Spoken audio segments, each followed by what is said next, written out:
ನ್ಯೂಸ್ಗೆ ಸ್ವಾಗತ.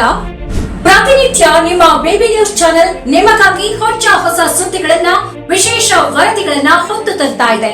ಅಂಥದ್ದೇ ಒಂದು ವಿಶೇಷ ವರದಿ ನಿಮಗಾಗಿ ಇಂದು ನೋಡ್ಕೊಂಡು ಬರೋಣ.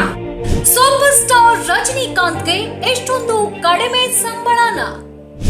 ತಲೈವ ಸ್ಯಾಲರಿ ರಿವೀಲ್ ಮಾಡಿದ ಹಳೆಯ ಐಡಿ ಕಾರ್ಡ್. ಭಾರತೀಯ ಸಿನಿರಂಗದ ಸ್ಟೈಲ್ ಐಕಾನ್ ರಜನಿಕಾಂತ್ ಅವರ ಬದುಕಿನ ಹಳೆಯ ನೆನಪು ಈಗ ಸಾಮಾಜಿಕ ಜಾಲತಾಣಗಳಲ್ಲಿ ಮತ್ತೆ ವೈರಲ್ ಆಗಿದೆ. ಹೌದು, ಬೆಂಗಳೂರು ಸಾರಿಗೆ ಸಂಸ್ಥೆಯಲ್ಲಿ ಬಸ್ ಕಂಡಕ್ಟರ್ ಆಗಿ ಕೆಲಸ ಮಾಡ್ತಿದ್ದ ಕಾಲದ ಅವರ ಅಪರೂಪದ ಗುರುತಿನ ಚೀಟಿ ಇದೀಗ ಇಂಟರ್ನೆಟ್ ನಲ್ಲಿ ಭಾರಿ ಸದ್ದು ಮಾಡ್ತಿದೆ. ಡೆಪೋ ಸಂಖ್ಯೆ 4ರಲ್ಲಿ ಕೆಲಸ ಮಾಡ್ತಿದ್ದ ವೇಳೆ ನೀಡಲಾಗಿದ್ದ ಈ ಐಡಿ ಕಾರ್ಡ್ ನಲ್ಲಿ ರಜನಿಕಾಂತ್ ಅವರ ಫೋಟೋ ಜೊತೆಗೆ ಅವರ ಮೂಲ ಹೆಸರು ಶಿವಾಜಿರಾವ್ ಗಾಯಕ್ವಾಡ್ ಎಂದು ಉಲ್ಲೇಖಿಸಲಾಗಿದೆ. ಅಂದು ಮೆಜೆಸ್ಟಿಕ್ ನಿಂದ ಶ್ರೀನಗರ ಕಡೆಗೆ ಹೋಗುತ್ತಿದ್ದ ರೋಡ್ ನಂಬರ್ 10A ಬಸ್ನಲ್ಲಿ ಕಂಡಕ್ಟರ್ ಆಗಿ ಕೆಲಸ ಮಾಡುತ್ತಿದ್ದ ರಜನಿಕಾಂತ್ ತಮ್ಮ ಸ್ಟೈಲಿಶ್ ಟಿಕೆಟ್ ಕೊಡುವ ರೀತಿ ಹಾಗೂ ಶಿಳ್ಳೆ ಹೊಡೆಯುವ ಶೈಲಿಯಿಂದಲೇ ಜನರ ಗಮನ ಸೆಳೆದಿದ್ರು.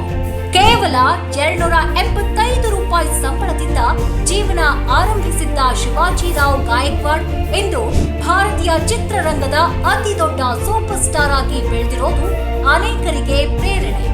ಈ ಹಳೆಯ ಐಡಿ ಕಾರ್ಡ್ ವೈರಲ್ ಆದ ಬಳಿಕ ಅಭಿಮಾನಿಗಳು ಸಾಮಾಜಿಕ ಜಾಲತಾಣಗಳಲ್ಲಿ ಭಾವುಕರಾಗಿದ್ದು, ಇದೇ ನಿಜವಾದ ಯಶೋಗಾಥೆ, ಕಷ್ಟದಿಂದ ಸ್ಟಾರ್ ಆದ ಮನುಷ್ಯ ಎಂದು ಕಮೆಂಟ್ಗಳ ಸುರಿಮಳೆಗೈದಿದ್ದಾರೆ.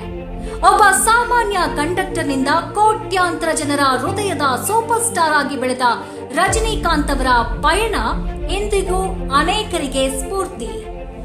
ಹೊಸ ಅಪ್ಡೇಟ್ಸ್ಗಳಿಗಾಗಿ ನಮ್ಮ ಬೇಬಿ ನ್ಯೂಸ್ ಚಾನೆಲ್ ಸಬ್ಸ್ಕ್ರೈಬ್ ಮಾಡಿ ಹಾಗೂ ನಮ್ಮ baby news Facebook, insta page follow ಮಾಡೋದನ್ನ ಮರಿಬೇಡಿ.